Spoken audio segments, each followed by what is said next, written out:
book is called Akata Witch by Nnedi Okorafor, and it's set in Nigeria in Africa. But the main character, Sunny, she's actually from the United States. She was born in the US, then her family moved back to Nigeria.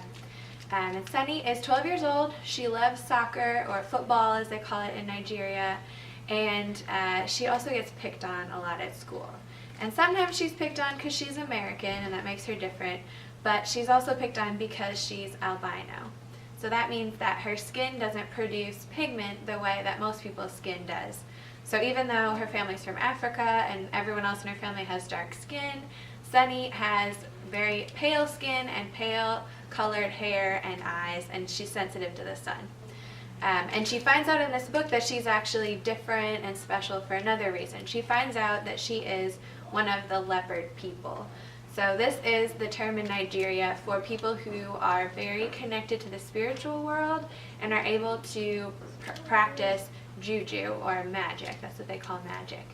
And she finds out that there are a couple other kids in her class who are also leopard people, and they start taking classes from a teacher together. They're learning all about their powers, and the leopard people, these magical people, exist throughout the world.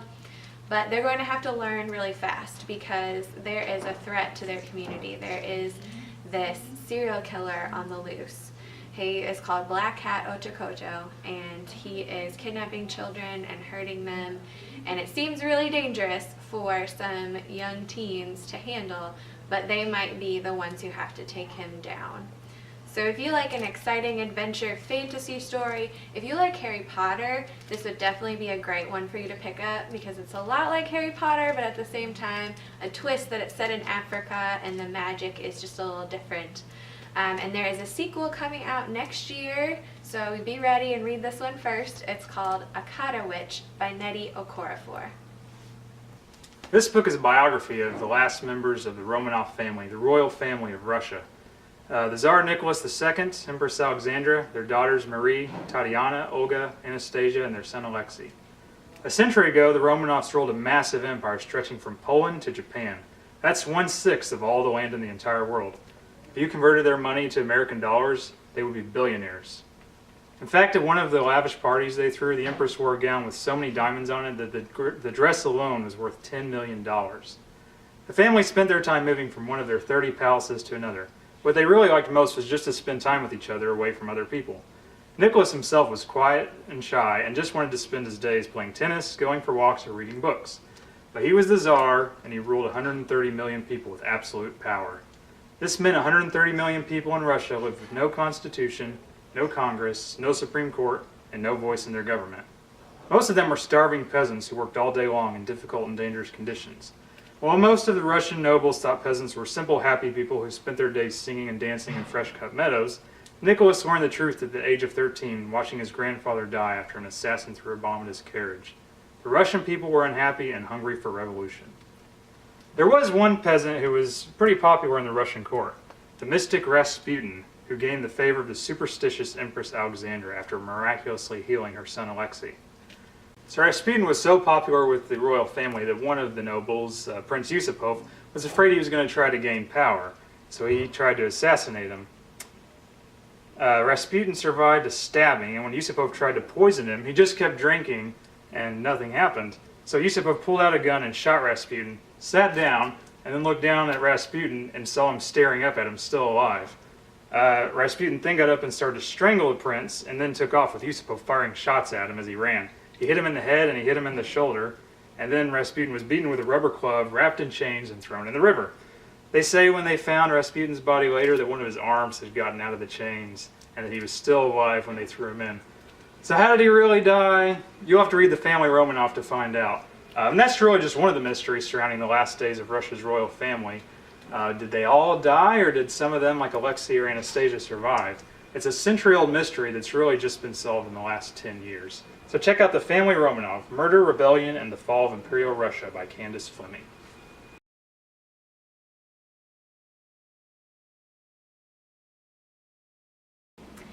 Save Me a Seat by Sarah Weeks and Gita, Varadarajan.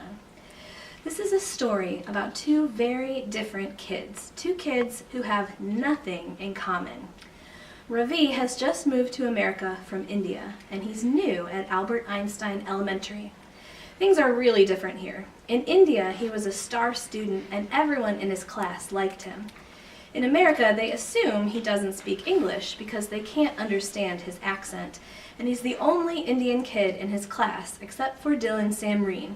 But that's a little different because Dylan was born here in America.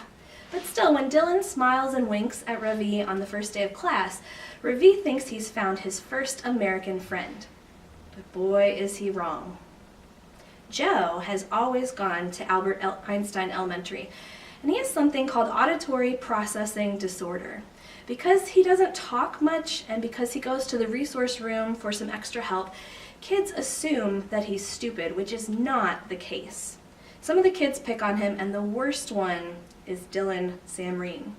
But on the first day of school, when Joe goes to take his normal seat behind Dylan, he sat behind Dylan every year alphabetically.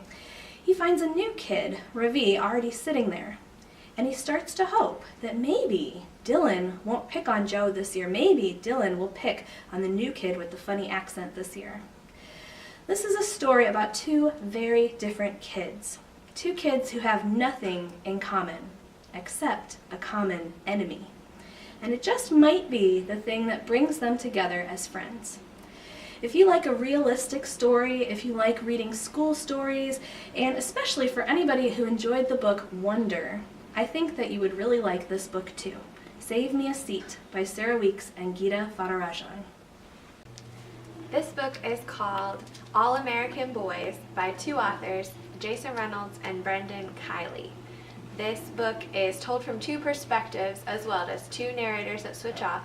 Half the chapters are told by a character named Rashad and half are told by a character named Quinn. And this whole book revolves around one event and then the aftermath of that event and people's opinions about what exactly happened. So Rashad was just trying to get a snack before the party on Friday night, but when he trips over a woman in the store and he drops his chips that he was going to buy, there is a cop standing nearby who thinks that Rashad was trying to steal from the store and trying to hurt someone maybe. And it's hard to say, but maybe he assumes this because Rashad is black. So this police officer drags Rashad outside and he starts hitting him. Rashad falls on the ground, the police officer keeps hitting him, and Quinn happens to be standing nearby. And Quinn is horrified by what he sees, but he's not sure if he should intervene or get involved. He's not sure if it's really his problem. This might be because Quinn is white. He's never had anything like this happen to him before, but even more than that, it's also because this police officer is Quinn's best friend's older brother, and he's practically an older brother to Quinn and almost a father figure. So back at school, at this high school, kids are talking about the fact that Rashad had to go to the hospital because he was beaten so badly. And somebody spray paints words outside the school that say, "Rashad is absent again today." And everyone is talking about it. People are even speaking up in class and making sure nobody forgets Rashad is absent again today. And pretty soon everybody realizes that this is bigger than Rashad, it's bigger than kids taking sides at school, it's bigger than their whole town. This is a moment in their history when everybody involved, and it seems like in a way everyone is involved, needs to decide what kind of person do they want to be and how do they want to react to something like this happening. So if you like an intense, realistic story that deals with real-world issues, pick up All American Boys by Jason Reynolds and Brendan Kiely. This next book is a graphic novel memoir by Jimmy Gownley, and maybe you've read his Amelia Rules books. This is the story of his life and how he got started in comics. In 8th grade at Immaculate Heart Middle School, Jimmy Gownley was a star. He was popular, the best player on the school's basketball team, and he had the top grades in the class. His biggest problem was trying to convince his teacher, Sister Rebecca, that comic books are appropriate reading material for school. Everything changed when a combination of chickenpox and pneumonia forced Jimmy to miss the championship game and caused his grades to begin slipping. Now as a freshman at Cardinal Brennan High, Jimmy worries he's just the kid who used to be special, until he visits a local comic book store and learns that people have actually made money printing and selling their own comic books. Jimmy stays up late every night reading and drawing, so he decides to make his own comic. When he hands over his space fantasy comic to his pal Tony, Tony tells him it's just not that good and that he should write a comic about them instead. Jimmy thinks this is the dumbest idea ever, but his new comic wins him the respect of his classmates, his new girlfriend, his principal, and his teachers, even the grumpy, impossible-to-please Sister Regina Alma. Soon the entire town is in an uproar over Jimmy's comic. He's being written about in the local newspaper and interviewed on TV. But will too much praise go to his head? The dumbest idea ever is a true story of cartoonist Jimmy Gownley and how he got his start in comics, the lessons he learned, and the friends that stuck by him. So if you like graphic novel memoirs like Smile or Sisters or Roller Girl or El Defo, or if you just want to read a good story about friendship and life and school, then check out The Dumbest Idea Ever by Jimmy Gownley. Thank you for listening to our book talks. I hope that you heard about something that sounds good to you. And if you did, then come on down to the library and you can check any of these books out for free with your library card. If you don't have a library card, you can get one for free at the library anytime that we're open. Just make sure you have a parent or guardian that brings you down to sign for your card. With winter break coming up, that might be a great time to come down and explore some of these books and see what we have to offer at the library.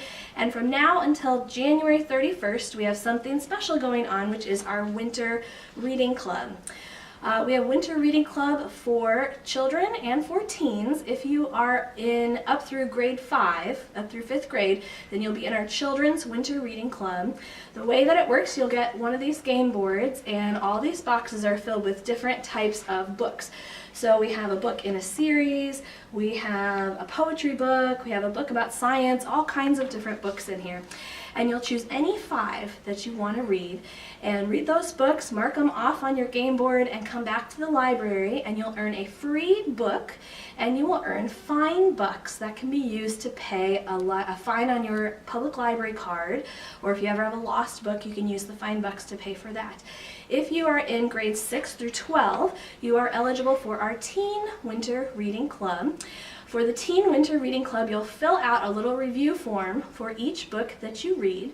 The first time you do this, you'll get a free book, and then for every book that you read, you will get fine bucks, and you'll get an entry into our Teen Grand Prize drawing, which is a $50 Books A Million gift card. So you just fill out these forms for each book that you read and turn them in at the teen desk, and then you'll be entered to win. So I hope that you'll come down and see us at the library this winter. We really would love to have you come down, and happy reading.